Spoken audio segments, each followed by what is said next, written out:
O'Neill.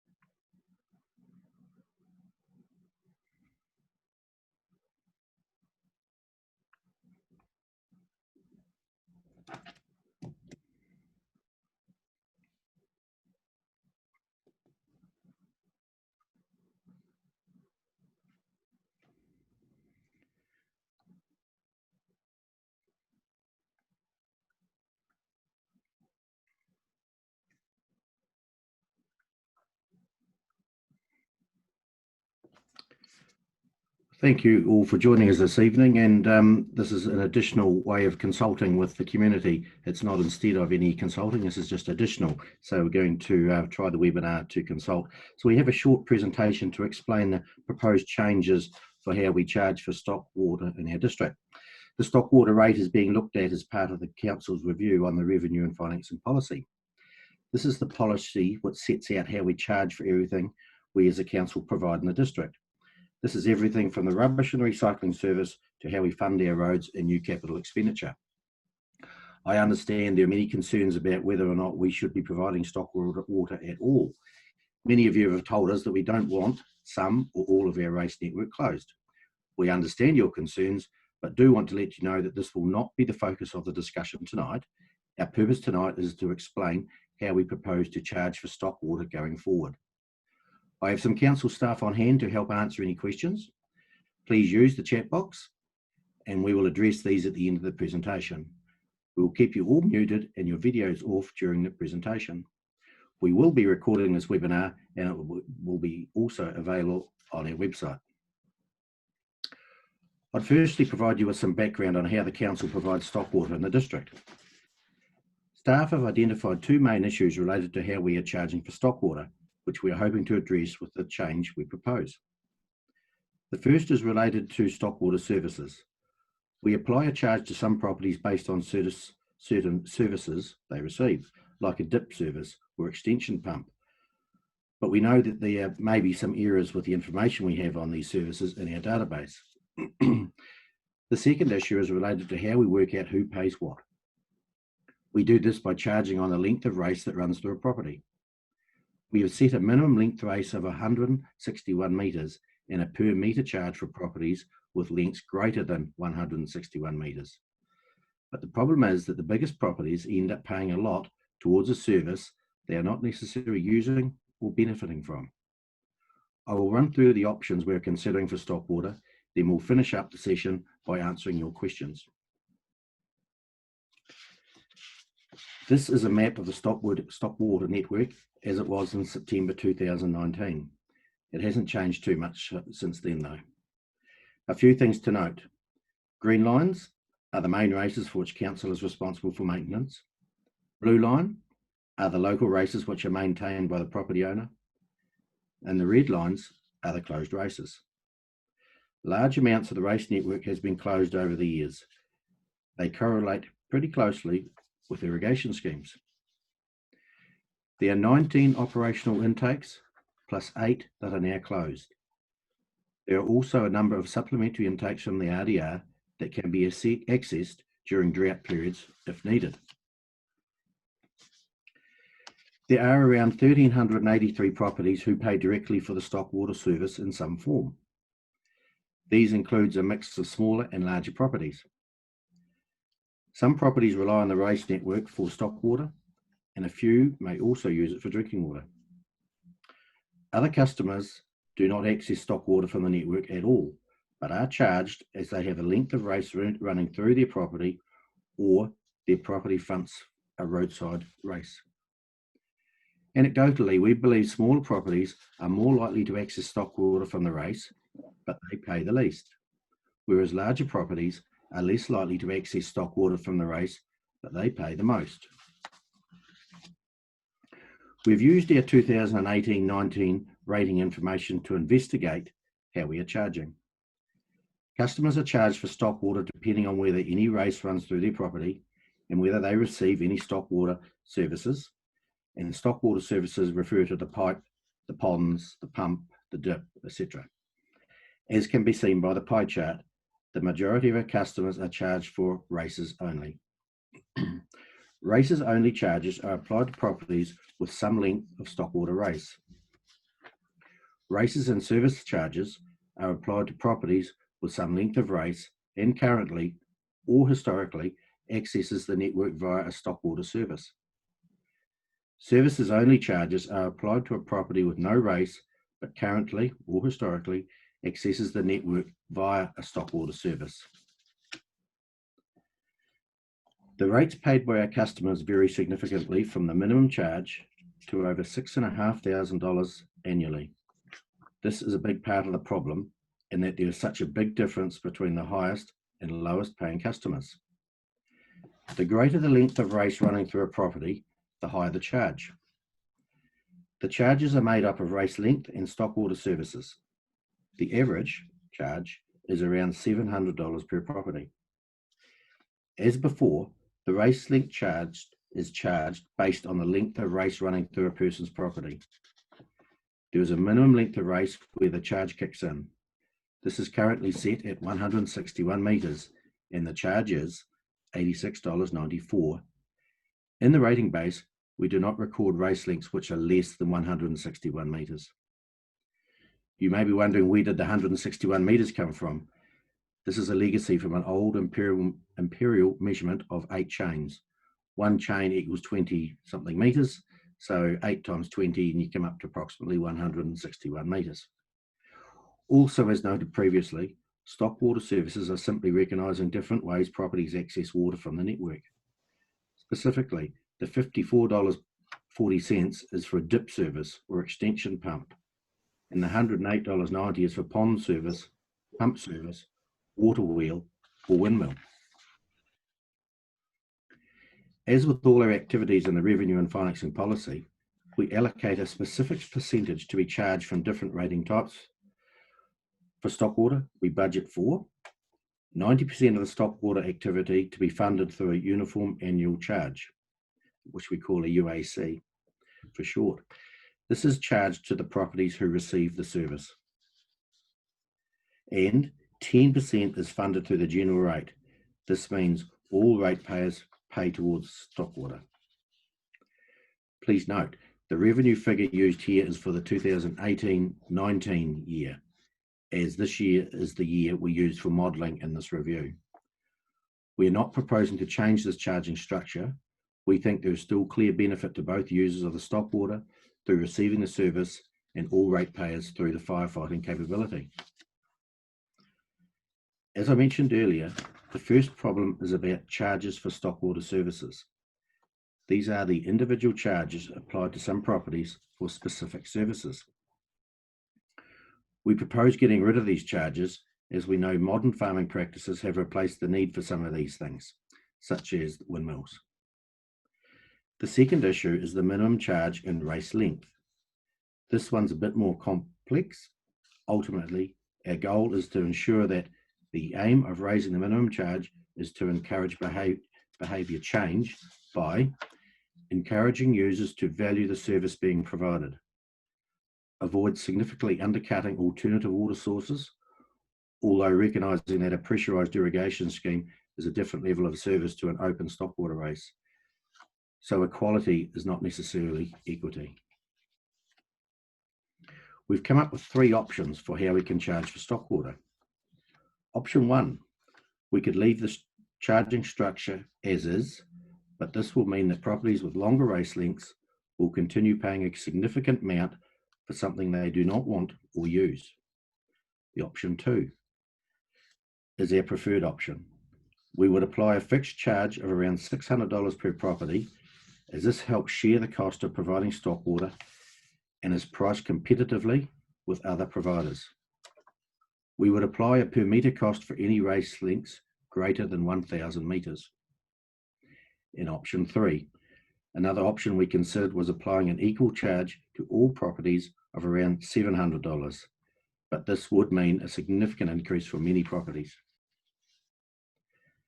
The The council staff modelled the different options, which we are now seeking your feedback on. As you can see, under the status quo, the difference between the lowest and the highest amounts paid is significant, ranging from $86 to around $6,600. We've had reports that many of the properties paying around the $6,000 mark are not actually using the Stockwater, as they have their own private sources. Those using the Stockwater are only paying the lower amount. Under option 2, our preferred option, everyone would pay $600. This means the properties with longer lengths of race would save a lot, and the ones with less length would pay a lot more. We think this helps to balance the cost between users and is more reflective of the benefit received. The third option, where everyone pays the same, is simple but is not reflective of who is benefiting, as there is no per metre charge applied. It would also increase the cost of Stockwater by over 700% for many users. The different options will impact properties in different ways. Both options 2 and 3 are designed to help share the cost more evenly amongst those paying for Stockwater. In general, if you pay around the $90 mark, you will face an increase under option 2 and 3. The overall average of option 2 will be around $370 per property per year. There will be around 61% of properties facing this increase. The remainder 39% will face an average decrease of around $578 per year.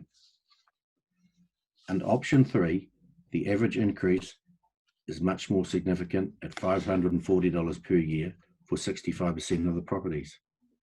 However, the saving is also significant for 35% of the properties, is $813 per year. Whichever option is preferred, our intention is to try and price Stockwater at a more competitive rate. We know there are many private providers offering this service. We continue to hear your concerns on whether council should even be providing Stockwater, but at this stage, we are not asking for your feedback on that matter. We have a process in place for race closures, and what we are doing is looking to change the way we charge for the service to try and achieve a more fairer outcome. We want your feedback on what we should do, so if you have views on this, it would be great if you could put a submission on our revenue and financing policy. You can also come in and present your submission in person on the 18th of August. This is a great way for you to enforce your point and provide any new information. You can do this on your own, in a group, or on behalf of an organisation, and it's not as scary as it sounds. I'll now hand over to Rachel Thomas, who will work through the questions which have come in from you throughout the session. Rachel. Thank you, Neil, and thank you everyone for attending tonight. And we have received quite a few questions in from you, so we will work through these, and then once we've finished, we'll have another opportunity to ask any questions that you may have. So I've got with me Tony Durham, who's going to help answer some of these questions, and we've also got some of the other council staff on hand. The first question is, we have no access to the water race and it is not on our property, so why do we have to pay water rates? To put simply, Rachel, if your property fronts a roadside race, then you will be charged under the current system. If you don't agree with this, then we encourage you to please put in a submission and tell us.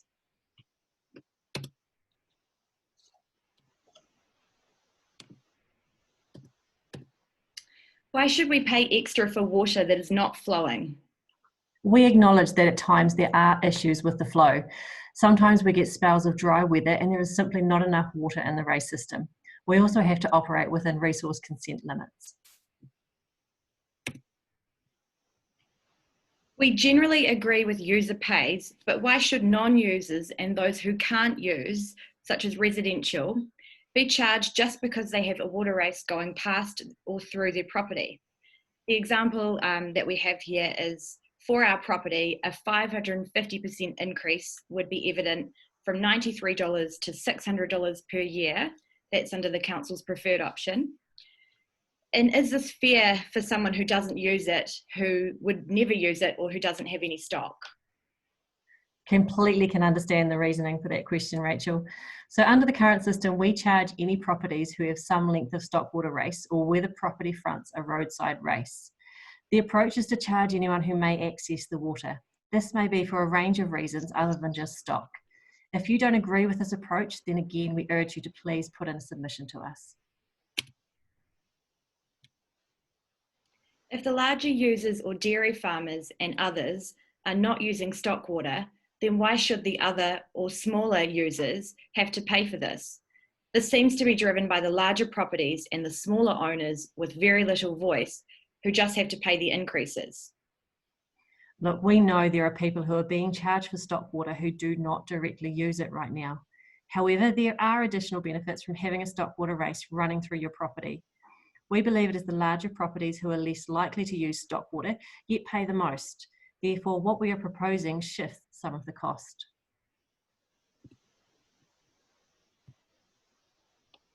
Would the charges be fairer to be split between actual users? We note from the rules that before water can be taken, permission must be given from the council, so a record of all users already must exist.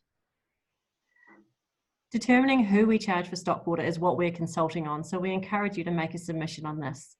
The difficulty from council's perspective is how to administer such a system, as it could rely on honesty of users to let the council know if they were using stockwater or not. Are all water races treated equally, such as globally? Is there a scope for each race to be treated individually? The races are treated equally by council for budgeting purposes. It may be possible to apply targeted rates to individual races and charge people based on their location. If this is your preference, please include this in your submission. It appears that stockwater has an annual surplus or is at least cost neutral. So shouldn't the status quo be maintained? The options we are proposing are not an attempt to gain more revenue. We are looking at options to better reflect who is benefiting from stockwater. Under the status quo, there is a big difference between the lowest and highest amount paid. We are proposing to set a fixed rate of $600 and then a per metre cost over 1,000 metres to help share the cost. In 2019-20, $242,000 went to improve the level of service. What specifically did this improve? Should the residents have noticed something with such a large amount of expenditure? Yeah, that's a great question. So look, since 2015, Council has been required under its resource consents to install fish screens on 4 schemes to prevent fish from entering at the intakes. The $242,000 was for intake fish screens at Brothers, Craycroft, Methven Auxiliary and Pudding Hill. How many users are there on the Mill Creek waterway? So there are no properties charged stockwater rates on the Mill Creek through the urban area. We have 2 properties at Fraser's Road, Tynwald. Both have water races going through them. Over time, these water races are dry. Can you please explain why? So this area in particular is spring fed and the aquifers are not running. We have also had a dry summer and winter to the middle of May. The next problem we are likely to have is that the bottom of the channels will have dried and cracks would have opened up. The promise of water will take time as the channels will have to reseal to carry the water. And where does the water come from? Water is sourced from 23 main intakes, including one from the Rangitata diversion race, the RDR, at Klondike, and the Acton intake, which is operated and managed by Acton Irrigation Limited. The majority of intake is from rivers, streams, springs, and drains. 16 of these abstractions are from the Hakateri Ashburton River system. The remainder are from the Rangitata, the Hines, and the Rakaia systems.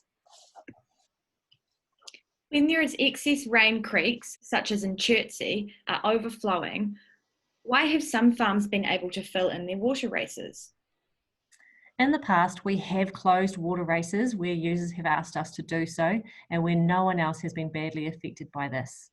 We have learned that after some races were filled, high rainfall events lead to flooding in places that were new and unexpected across the district.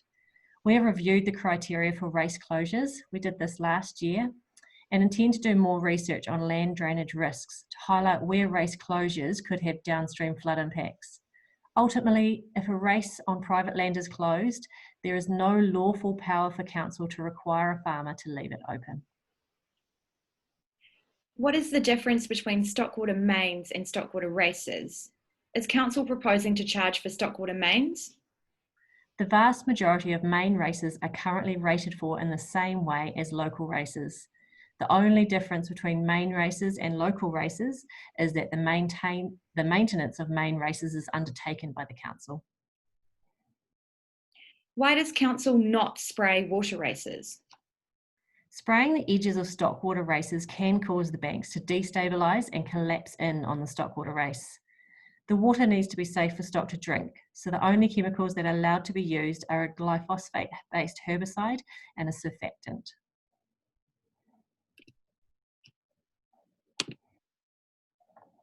Can the Stockwater races be closed if there are no property owners who do not use them?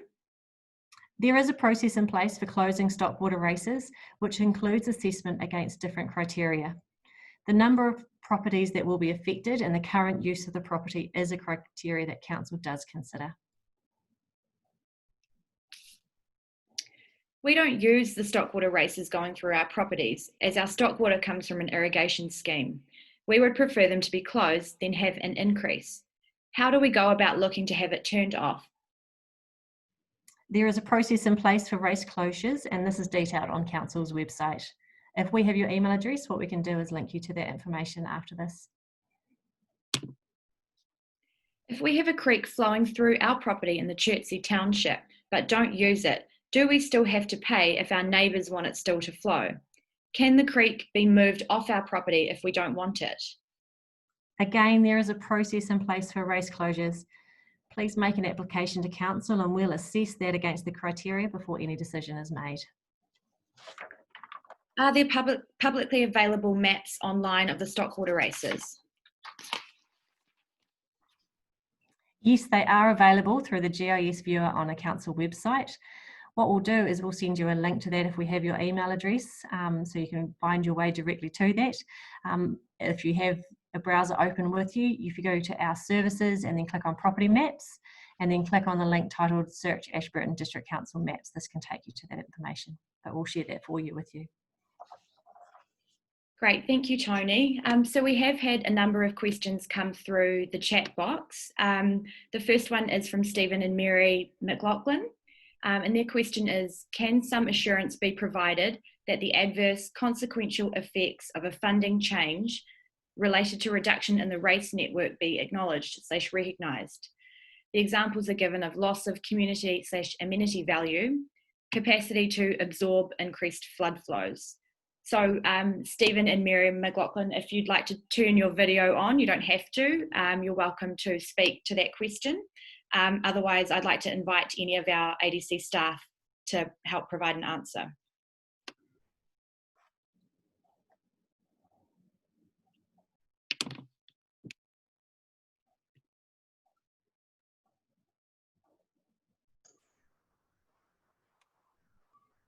Would you like me to try and have a go at that one? Yeah, Andy, you go. Yeah, look, in terms of providing assurances, the reality is the Stockwater closure process has a lot of factors that we have to take into consideration when those things are when they are looked at. So one would hope that the process would take account of those potential consequences, and certainly council would consider that as part of their decision making also. Oh God, thanks for that. Can you hear me okay? Yeah, we can. Yep. Yep. Thanks for that. So I was thinking. So I appreciate that the process is already happening and probably will happen. But I'm just thinking about the acceleration of the process that result from the changing of the funding model. Yeah, look, I think it's right. I think if the funding model does change as a result of this process, then I would expect there will be a pickup in race closure applications potentially. There's certainly people will be looking at races with a bit more scrutiny.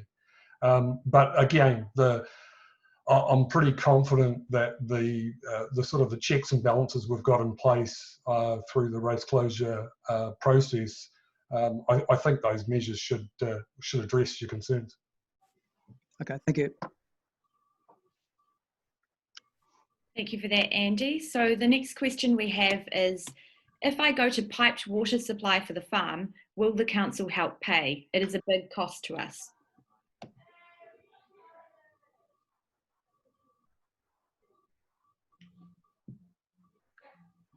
Yeah, sounds like might be me again. I think what we're talking about here is a solution for an alternative. Is that the intent of the question? Who asked this one? This question was Richard Langdon. Come on, Richard, you could just explain the question, please.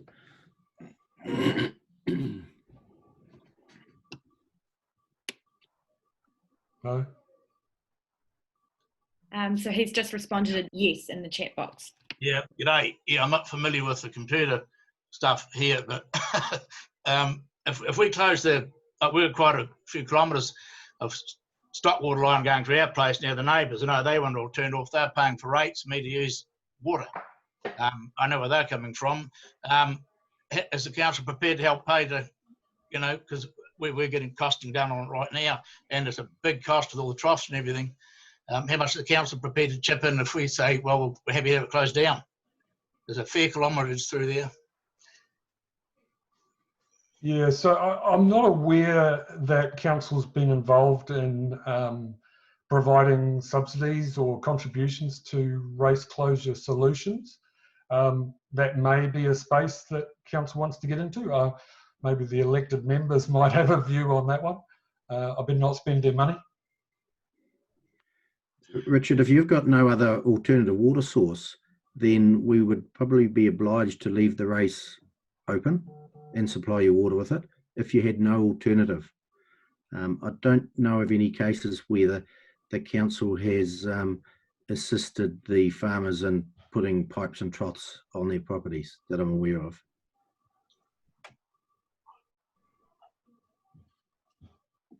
Oh yeah, so all the ratepayers paying the water to come through our place, I know they want it turned off. They're just going to keep paying, and I'm getting the benefit from their rates, aren't I?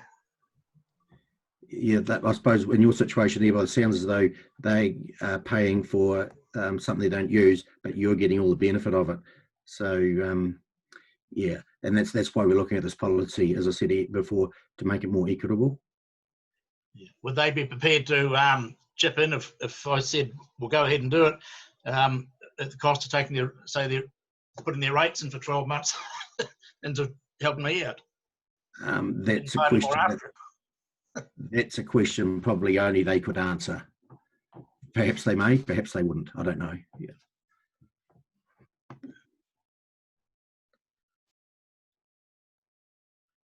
Next question. The next question we have is from Tia Young.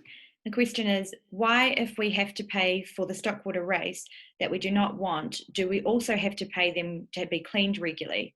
Should this not then be a council cost?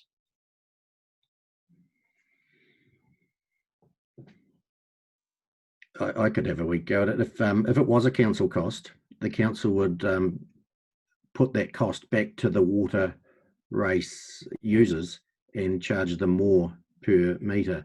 So in a roundabout way, you would still be paying.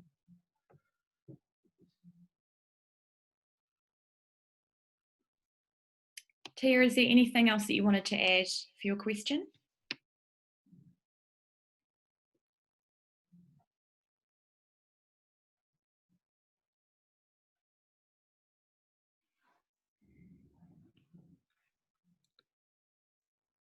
Tia said no, thank you. So we'll just move on to the next question. And this is from Christine Taylor. We don't need or want water races. Why do we have to pay to clean them? And it's probably along the same lines as the Mayor's response for the earlier question. However, is there anything else that you wanted to add, Mayor Neil? It's a good question, and it's one that comes up often. There's a lot of people out there who don't want those water races and don't use them, but are paying for the privilege of having them, and they also pay to clean them as well. That question comes up a lot, so hence this is why we're at this consultation now, to try and charge them, charge the way we do it differently. So, but good question, and asked a lot. Christine, is there anything else that you'd like to add for your question?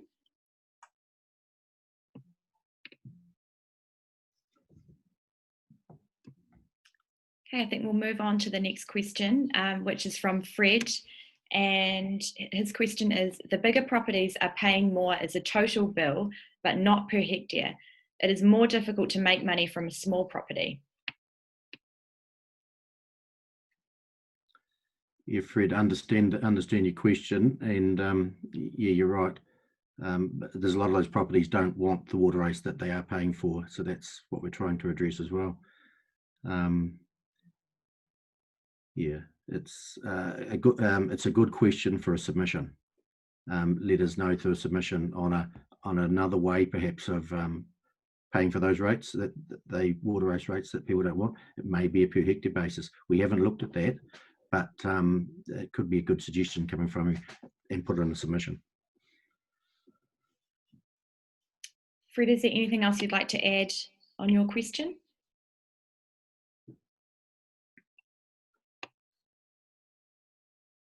Okay, we've just got one more question tonight, so if anyone else does have a question, please just pop that in the chat box. This question is from Duncan, and it is, how much does it actually cost to maintain the race network versus rates collected? I think that's an Andrew question. Answer. Yeah, unfortunately, I'm not quite as close to the operational side as I used to be. But generally speaking, the way the activity is split up is that the total cost of the activity is simply divided through, and that is what's used to generate the rate amount. So there's typically with a lot of our services, they operate on a little reserve. And so if we end up over collecting 1 year, then that will be borne out in the following year. There's certainly no intention to take more rates than we need for the various year that we're talking about. Just as a sideline there, it costs just over $1 million to run the water race system at the moment. So that's divided over those 1,300 ratepayers. That's approximate figures.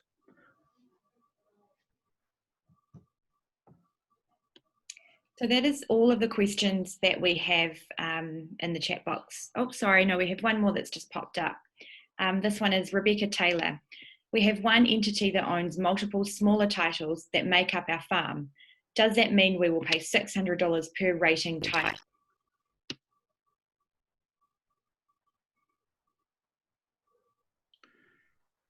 That's a good question, and the answer, I don't know, but we have a policy of contiguous properties where they don't pick up multiple uniform annual charges, so that may be the same. We would have to have a look at that and see how it went, but that would be a good question to put in the submission, and we've got your question here now too, so we will do some research on that and come back to you. That is a good question.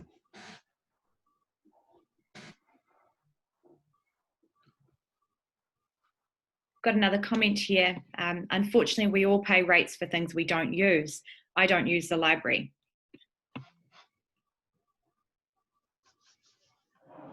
Can't disagree with that comment at all. No, we do, but it's just trying to make things fairer, more equitable. Got another question here. Why do the people who bound Mill Creek not pay water rates, as they would be affected if it was shut down? Mill Creek is a drainage drain which drains from Ashburton. It does have some stock water flowing through it, which goes back out to the river, I believe, at the other end. So it has stock water in it, but it's not really a stock water drain. It is more a stormwater drain for draining the streets of Ashburton. So they don't pay for it as Stockwater race, but they would pay for it under their drainage rate when they live in Ashburton. So a different rate would capture Mill Creek.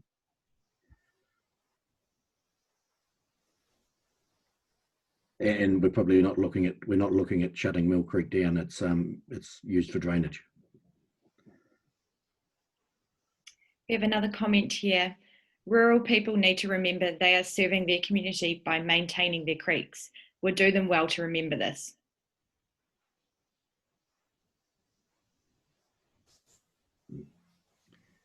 Yeah, good comment. When you got time? Sorry, was that a question coming through? Yes, Malcolm. Yeah, question. I'll do it voice. I wasn't going to write it. No, that's fine. Go ahead. I'm got property against the Tynwald Golf Course, and the Lagmore Creek, which was a spring feed creek and a tidal creek, and I've got 34 metres of water race that run of the Lagmore Creek that runs through my property. And should I pay $600 for that?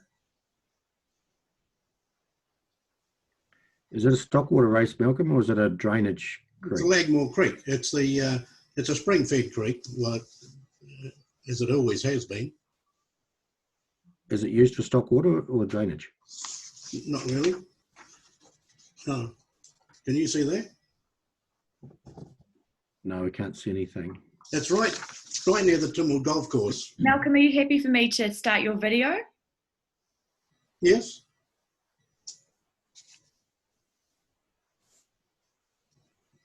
We can see you now, Malcolm. Oh. So it's right near that's the bridge. Just off the road, which was knocked off once. And it's only from there to the domain that I'm paying for, and I can't see why I should be paying $600 for 34 metres as a minimum charge.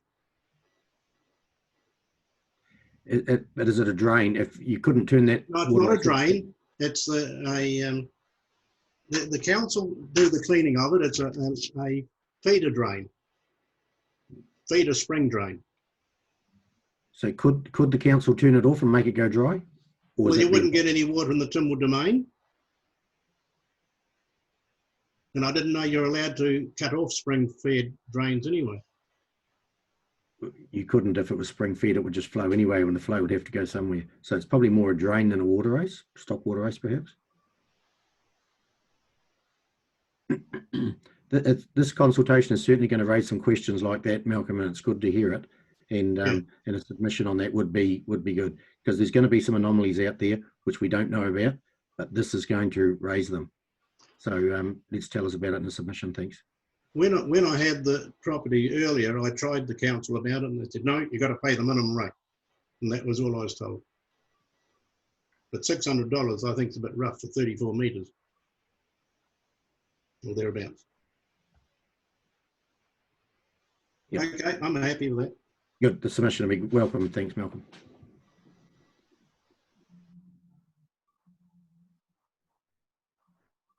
The next question is, can we clarify which creeks provide drainage, as many of them do? They were historic drains.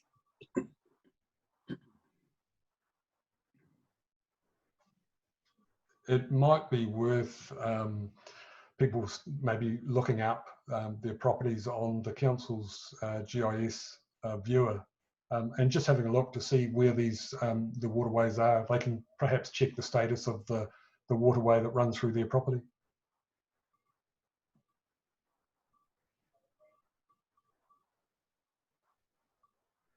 Are there any other questions or comments that anyone would like to make?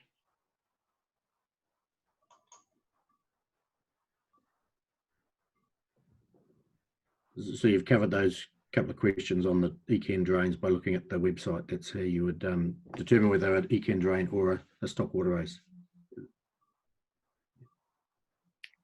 We've got a question. Is it not more cost efficient for everyone for council to supply water to those that require it?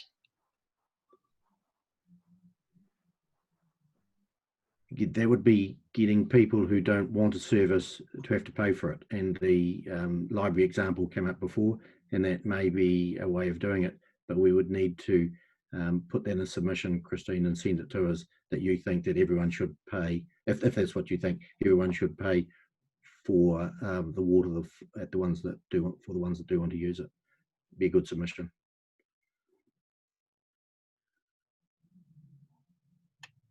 Any further comments or questions from staff or elected members?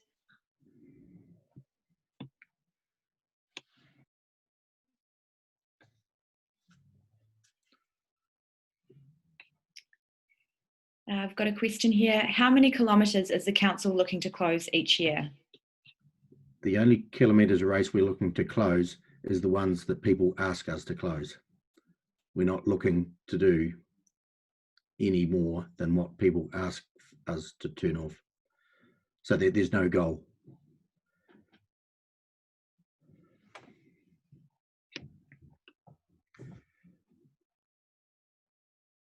Any further questions or comments?